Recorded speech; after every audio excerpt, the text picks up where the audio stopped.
All right, we have another Zephyr to feast our eyes on, and this is a 1939 Zephyr Coupe. It's very similar in many ways to the project that's being built and JB's personal car, which is a 38, and JB's kind of show-off car, the 39. So this is a 39 that is, at first glance, from what I understand, relatively original.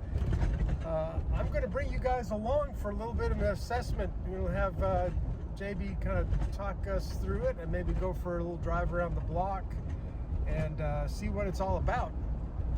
So, some more fun coming up. No, we are not obsessed with only Zephyrs, but Zephyrs, you know, they attract each other. What can I say? They just attract each other. So JB, I guess this one's new to the parking lot here. What's going on with this car? New to the family. This car just came in. It's a Northern California car, really good original car, and what we've done is an assessment originally to see what things it might need and to see what things it simply does not need, so that we don't have to work on things. It's really refreshing to get a car that runs and drives, because now we can make an assessment of all the mechanical aspects, which is impossible, obviously, if the car's not running. So you get a real head start on doing the car if you can actually do a factual kind of analysis based on running and driving, because after all, that's what they have to do. That's right. That's the emphasis here is use these cars. Do not put them in a living room with on a turntable with a disco ball. We want these cars out in the real world. They've got to be able to get out on the road, and they've got to get where they're going and get there safely, and also stop if need be.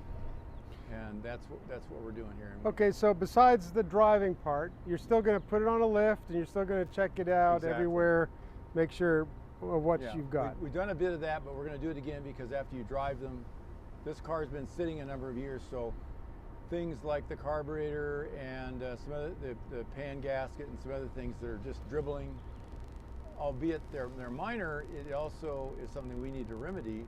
And we find that after you drive it, even when it passes the first test, it'll flunk the second test. Yeah. So that's what happened in this case, and it started really well a couple of times, and then it started blowing gas out of the outside and into the engine. So we had to put a new carburetor on. The voltage regulator was faulty. The battery was dead. Right.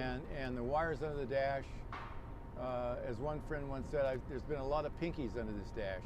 Sure. And it's 80 years old, so a number of people have been taking care of it. Nothing against them, but and that many years, you're going to get a lot of people under there messing around with it. So sure, we're going to be working on those issues, and we've got something where something is on, some electrical device is on, because whenever you connect the battery cable, that's one of the ways you can tell if you have a short, is if you get a spark when you connect the battery cables, that means that something's on, and that needs to be turned off. Because if they sit around and drain the energy, then your battery's going to go dead. Yeah. So we've already done a lot of that. Well, next we'll make a list of the items that we think need to be attended to. We'll give them a rough list of the parts that are required and the things we need to be taking care of, and keep him abreast of that so that he knows what's going on as it's going on. Okay. We think it's really important to involve people, and if they're not even car people, then we're going to explain it to them in a way that makes sense. We don't want to talk over their heads or under them. We want to talk to them and help them understand that this is their car and we work for them. And so we want to do whatever we have to do to help them understand exactly what's been done. Excellent. So we expect to see more of this car sometime in the future. We sure hope so, and yeah, we still have some things we need to attend to, and we'll be working on that. We have a window glass that was all deteriorated, so it's going to get replaced, and a couple other things. Yeah. So we're actually actively working on it now. Cool. Let's get it warmed up. Let it run for at least.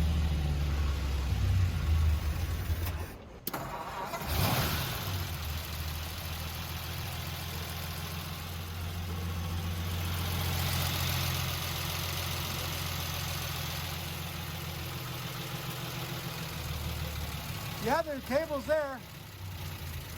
Yeah.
One of the things you have to keep in mind when you're working with these Lincolns, this is the only shifter on planet Earth that makes this circuitous route down through the waterfall to the floor and down the street and back again. Right. This way. And so one of the unfortunate things is that people put it in gear not knowing, and then they start it and the car lurches forward. So Right. if you'll put it right even with that line, that tells you that it's in neutral. It tells you it's safe to start. Okay. All right. So this is a car that's relatively unknown to you.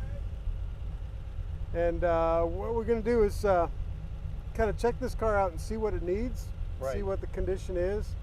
Yeah, when a car first comes in, it's especially important to do an assessment of it on day one, because you don't want to just start working on it. Then you can't remember what it was like when it got there, Sure. and what in fact it needed, and what kinds of things you did to remedy it. So we want to have a baseline.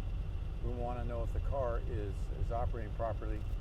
And this car has already been through a couple of paces Okay. where it appeared to be okay, but we had some things leaking, and we got it up on the rack, and we noticed some other things that were not correct. Okay. And so we're now in the process of remedying those things. To this point, we've actually completely replaced the carburetor, which was leaking, and that's especially dangerous because if Okay. it leaks gas and goes into the engine, it can actually fill one of the cylinders with gasoline, and it's called hydraulicking.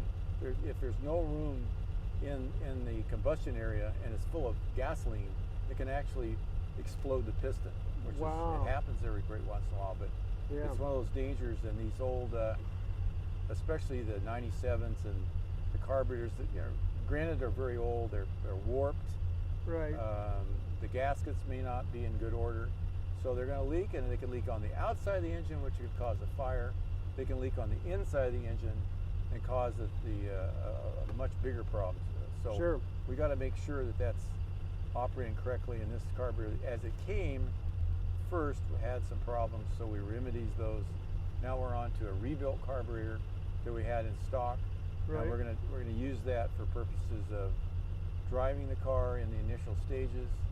And you put a battery and a voltage regulator, exactly. didn't you? We also replaced the 6-volt battery with an 8-volt battery, which gives a little bit more in the way of cranking amps, and that way the car has a better chance of starting, and it doesn't affect the gauges. The gauges are all 6 volts, so you definitely cannot use 12 volts batteries on these cars, because even though the starter probably would live through it, the gauges will immediately be destroyed. So we have all this really intricate instruments on the dash that are very, very difficult to repair, so we certainly can't be putting 12 volts through them, and the light bulbs and throughout the car Right. front and rear are all 6 volt. Now they'll take 8 volts and they'll glow a little lighter, but it won't burn the filaments out like a 12 volt would. Thanks for coming along on this part 1 of the 39 Zephyr project introduction, and I look forward to the next part of going for an actual drive, see how everything works that's underway moving. Appreciate all you subscribers. Thank you so much for coming along with us.